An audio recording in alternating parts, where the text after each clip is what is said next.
श्रीमान मल्लिकार्जुन खड़गे जी।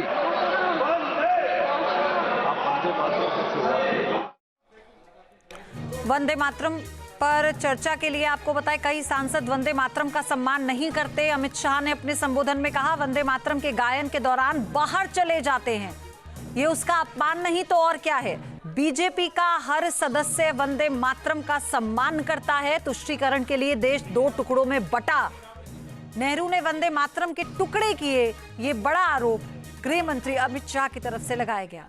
विपक्ष ने अपनी समझ के हिसाब से अपनी बातों को रखा। वंदे मातरम को लेकर विपक्ष ने कहा कि क्या जरूरत थी इस दौरान इस पर चर्चा करने की, और इसी पर बताते हुए उन्होंने कहा कि क्यों नहीं चर्चा होनी चाहिए। 150वीं जयंती है इस गीत की, और इसे लेकर जो राजनीति की गई, तुष्टीकरण की जो राजनीति की गई, कैसे भारत विरोधी राजनीति इस पर की गई, उसे एक्सपोज करना बहुत जरूरी था। और ये काम हमारी सरकार यानी केंद्र की सरकार, बीजेपी की सरकार ने किया है। और इसे लेकर विपक्ष ने क्योंकि कहा था कि पश्चिम बंगाल के चुनाव हैं, इसलिए वंदे मातरम की याद आई है। का मुझे अवसर मिला है, मैं सौभाग्यशाली हूं, और ये गाना मैं 60 साल से गा रहा हूं, क्योंकि मैं 55 साल तो इसी में गुजारा, एमएलए, एमपी, राज्यसभा मेंबर। सो इसीलिए मुझे तो वंदे मातरम गाना पहले से ही मुझे आदत हो गई है, हम गाते रहते। लेकिन वंदे मातरम नहीं गाने वाले अब शुरू किए हैं, उनके लिए मैं धन्यवाद अर्पित करता हूं। ये तो वंदे मातरम की ताकत है सर, और वैसे तो ये राष्ट्रीय उत्सव का विषय है, बहस नहीं, मगर सबसे पहले मैं इंडियन नेशनल कांग्रेस की ओर से महान रचनाकार जो बंकिम चट्टोपाध्याय को नमन करता हूं, उन सेनानियों को भी नमन करता हूं।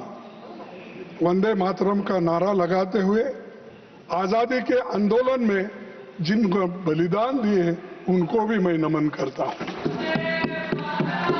वंदे मातरम गीत भारत के सार्वजनिक जीवन में तब प्रवेश करता है जब गुरुदेव रविंद्रनाथ टैगोर ने 1896 में कांग्रेस के कलकत्ता अधिवेशन में पहली बार गाया था, और जिसका जिक्र हमारे होम मिनिस्टर ने अपने इस पे किया, लेकिन इसका बैकग्राउंड क्या था ये नहीं बोले।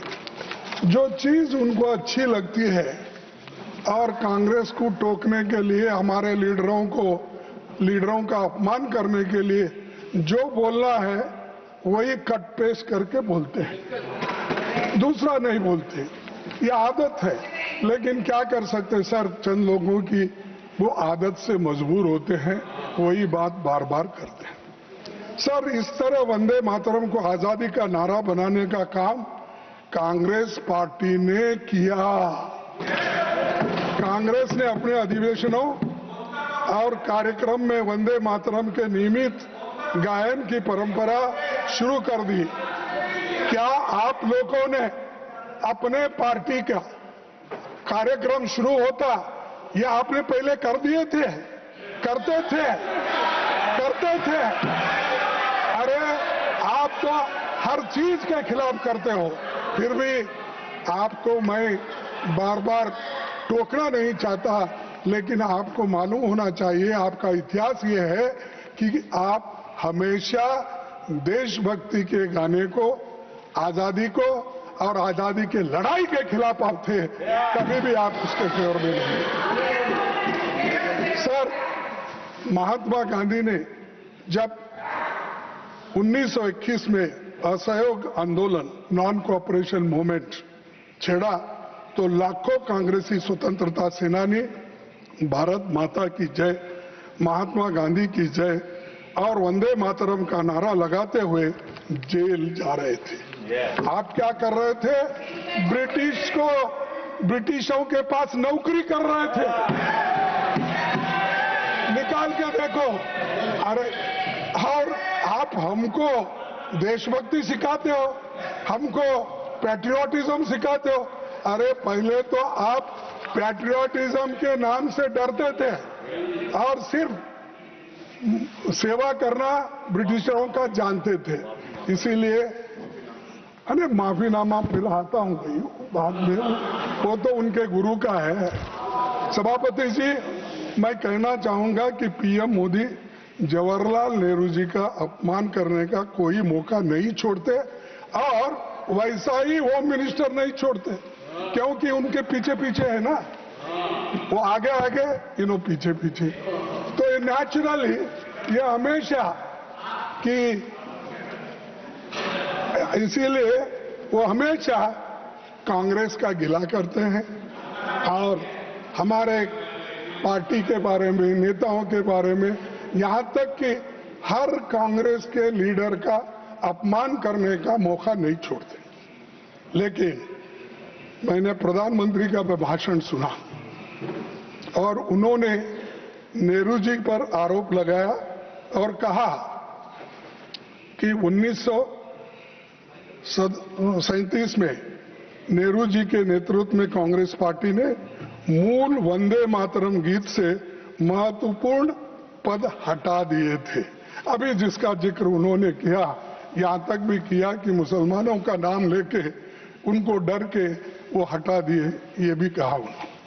सर, ये बातें आप अब बता रहे हैं, जब आप मुस्लिम लीग के साथ मिलकर गवर्नमेंट किए, श्यामा प्रसाद मुखर्जी और मिलके आपने बंगाल में जो गवर्नमेंट की, कहां गया था देशभक्ति? कहां गया था आपका देशभक्ति? कहां थे आप लोग? क्या देश के लिए कोई? अरे ये लोग, अरे पढ़ो, आपका इतिहास मालूम होता है।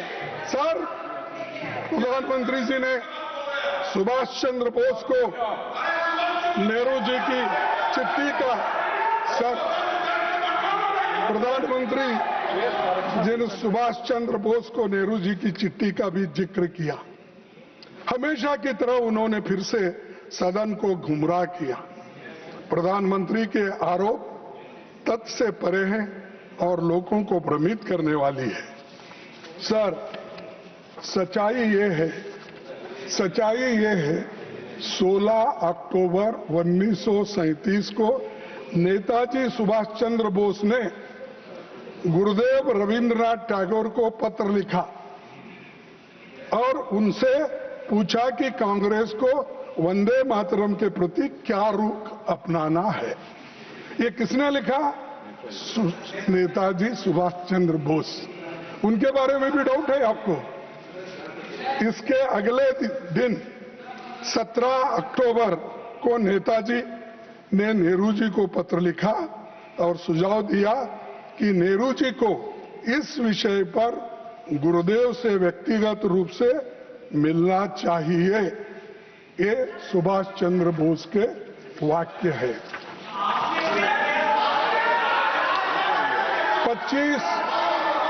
25 अक्टूबर 1937 को नेहरू जी गुरुदेव रविंद्रनाथ टैगोर से मिले और 26 अक्टूबर 1937 को पत्र लिखा, जिसमें मैं कोट करता हूं कि एग्जिबिट 1 मैं इस सदन के पटन पर रखता हूं, वो ताकि अच्छा ढंग से वो पढ़ ले। मैं कौन है नहीं यहाँ पर, कोई रहता नहीं पटन, अरे कौन नहीं आया, ये पटन में रखता हूं और मैं कोट करता हूं रविंद्रनाथ टैगोर जी ने क्या कहा। In offering my own opinion about it, I am reminded that the privilege of originally setting its first stanza to the tune was mine. To me, the spirit of tenderness and devotion expressed in its first portion, the emphasis it gave to beautiful and beneficent aspects of our motherland, made a special appeal, so much so that I found no difficulty in disassociating it with the rest of the poem. पढ़ो और एक बार. I found no difficulty in disassociating it with the rest of the poem. The first two stanzas are such that it is impossible for anyone to take objection to. Download our News Nation app.